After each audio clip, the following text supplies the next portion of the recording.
бәріне сәлем, сіздермен бірге Аяулым Тизет.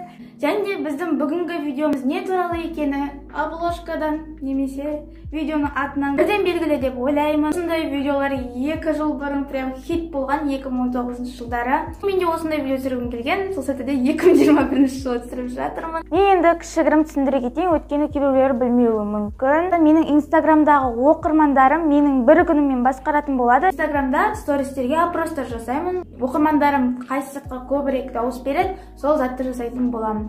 Және де қараңыз, егерде осы видеоның астында қызыл түсті бір батырма болады. Қызыл болып тұрса, оны сұр түске айналдырып жіберсеңіздер, одан кейін қасынан қоңырау шығады. Сол қоңыраушаны бассаңыз, менің видеоларымды ешқашан жібере алмайтын боласыздар. Сол сәтте қоңыраушаны да басып қойыңыздар. Ал ендеше біз видеомызды бастаймыз. Мен ең бірінші оқырмандарыма YouTube-қа видео түсіріп жатқаным жайлы айтқан болатын. Мен қазір YouTube-қа бір видео түсірейін деп жатырмын. Ол видеода, яғни сіздер менің күніммен басқаратын боласыздар бүгін. Ал ендеше дайынсыздар ма? Бүгінгі күнімді басқаруға дайынсыздар ма деп опрос жасаған болатынмын. Опроста көпшілігі я дайынбыз деп жауап берді, сондықтан да ұзақ созбай бастай берейік. 83% адам я дайынбыз деп жауап берді. Қазір немен шұғылдансам болады? Йога, медитация немесе сурет салайын ба? Осыны голосовойда таңдап жіберсеңіздер. Мен ең бірінші немен шұғылданайын деп опрос жасадым. Йога, медитация немесе сурет салайын ба деп. Және көпшілігі йога, медитацияны таңдады. Мен қатты қуандым, шынымды айтсам. Йога, медитация деген просто one love. Өмірімдегі ең күшті әдеттерімнің бірі. Мен уже йоганың коврик өсе жайып қойдым. Көрініп ең бірінші денемді қыздырып аламын. Мектепте жасайтын жаттығу ғой, денеңді қыздырасың. Мен ол шағатты процесті негізі түсіргенді ұнатпайтынымды түсіндім. Сол себепте тек қана кішкентай ғана бөлігін ғана көрсететін шығарым. Оны енді көре жатамыз. Көпшіліктеріңіз йога, медитация таңдадыңыздар. Міне көріп тұрғандарыңыздай мен уже айналысып болдым. Енді келесі опростарға көшейік. Мен уже йога, медитация жасап болдым, бірақ процесті түсірген жоқпын, өйткені маған процесті түсірген ұнамайды. Болашақта білмеймін, көрерміз, өзгеретін шығар мүмкін ойым, бірақ та жоқ, дәл қазір сәтте ұнамайды. Сосын мен қазір далаға шығатын боламын бір подругамменен, соған лук дайындап қойдым, соны опрос етіп инстаграмға сториске салдым. Енді күтіп отырмын, өзім жаңағы ақ түсті толстовка менен сұр түсті джинсыйды кигім келіп тұр.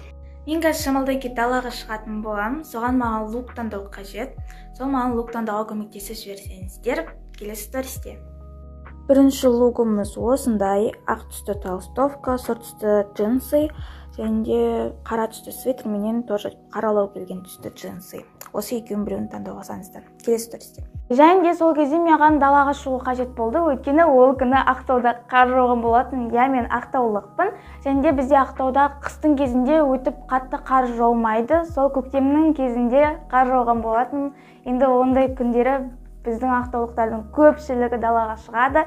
Әрине, олардың арасында мен де болдым. Соған маған енді лук таңдау керек болды. Сол өз оқырмандарымнан лук таңдаудан көмек сұрадым. Мен бастапқыда ақ түсті бірінші лукты кигім келді қысқасы, бірақ кейін менің оқырмандарымның көпшілігі екінші лукқа дауыс бергесін, амалсыздан кейін екінші лукты кигеннен кейін керісінше қатты қуанып кеттім, өйткені бірінші лукқа қарағанда екінші лук әлде қайта күштірек болып көрінді маған. Енді макияж, кішігірім макияж жасайын ба, әлде ешқандай макияж жасамай қойайын ба? Келесі опрос ол макияж жайлы болды. Мен мини кішігірім макияж жасайын ба, әлде ешқандай макияж жасамай қояйын ба деп опрос жасаған болатынмын. Және де енді прям 91% адамдар мини кішігірім макияж жасады деген болады. Осындай кішігірім макияж жасадым, және де өстіп шашымды өріп алды. Өзіме ұнап тұрмын, сол подругалармен кездесуге баратырмын. Осындай тикток түсірген болатынмын. Сол тиктогым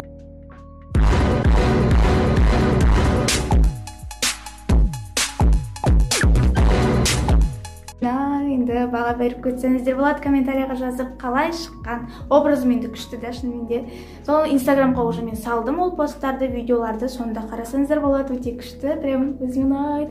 Және де мен айтпақшы, инстаграмда өте қызықты, прям пайдалы контент жасап жүрмін. Сол сәтте жіберіп алмас үшін менің инстаграмға тіркеліп қойыңыздар. Пайдалы посттар, кеңестер, әртүрлі шаш үлгілер, қызықты сондай түрлі, әсіресе стористер менді Менің ойымша өте күшті, қызықты стористер, өте көпшіліктеріңіз маған инстаграмдағы оқырмандарым айтады солай деп. Өтіріктен как-то өзімді мақтап сөйтіп жатқан жоқпын. Енді сөйтіп менің оқырмандарым айтқасын солай деп жатырмын мен де. Классно. Ақтауда көктемнің кезінде қар жауып жатыр ғой. Орай күшті болып тұр. Кәдімгі қар нешеп, күшті болып кәдімгі күн ішіп тұр. Құрбыларымды күтіп жүрмін. Олар что-то кешігіп жатыр. Мен ерте келіп алдым. Енді күтіп отырмын оларды.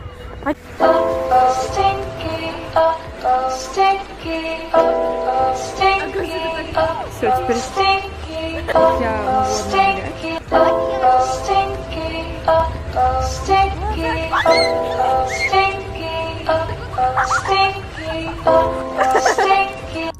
сөйтіп мен далаға шығып 3 сағаттай стористерде болмадым, өйткені енді 3 сағат жүрдім достарыммен. Енді 3 сағат жүргеннен кейін кішкене шаршаңқырап қалған болатын. Мен қазір сурет салайын деп жатырмын. Соған 2 референс таңдаған болатынмын. Сіздерге қайсысы көбірек ұнап тұр? Бүгін мен қандай референс бойынша сурет салайын? Опроспен таңдап жіберсеңіздер. Мен келесі күні мен қандай сурет салайын деп 2 референс таңдаған болатынмын. Яғни қай суретке қарап вдохновляться етіп сурет салайын деп. Екеуі де маған қатты ұнады. Менің оқырмандарым да 2-ге бөлініп кетті. 50% болды. Сол екеуін де салатын шығар менді. Және де стористерден көпшіліктеріңіз байқайтын шығарсыздар. Мен көбінде далада серуендеп жүргенді ұнатамын. Енді сұрақ, бүгін деген серуендеп жүрейін бе, әлде үйде отырайын ба? Опросқа жауап беріп жіберсеңіздер. Менің инстаграмдағы оқырмандарым біледі, мен деген серуендегенді қатты ұнататынымды. Мен бүгін серуендеймін ба, әлде үйде отырайын ба деп опрос жасаған болатынмын. Сөйтіп серуендеуге шыққаннан кейін мен торговый центр сондайларға барған болатынмын. Және де не зат сатып алайын деп, енді ішіне кіре кетсең бір зат сатып аласың ғой, сол не зат сатып алайын деп те опрос жасаған болатынмын.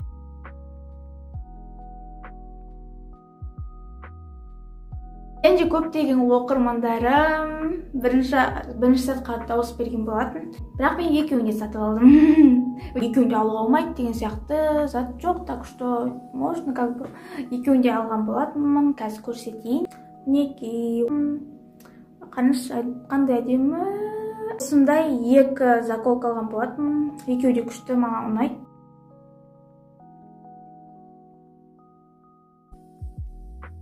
Келесі опростадан не зат алайын деген болатын. Яғни осындай заколкалар, енді көріп тұрғандай осындай заколка алдым. Кезімде жаман жақсы көрем прическалар жасағанды, осындай аксессуарларды қатты ұнатам. Тағы да мен аудиториям 2-ге бөлініп кетті. 50-50 болды. Мен үшін екеуін де алдым. Уақытша тату деген олды, уақытша тұратын зат. Сол сәтте ойлап қалмаңыздар, андай бір шынайы тату деп, мен шынайы тату жасатқым келмейді. Маған шынайы татулар ондай ұнамайды, жеке маған ұнамайды. Әртүрлі образдар жасауға қажет болды. Сол сәтте екеуін де алдым. Осы видео сіздерге ұнады деген ойдамын. Ұнаса лайк басып, менің арнама тіркелуді ұмытпаңыздар. Инстаграмда осы опростарға қатысқан әрбір адамға үлкен рахмет. Осы видеоның соңына шейін қарағаныңызға үлкен рахмет. Сіздермен болған Аяулым KZ, және де келесі кездескенше.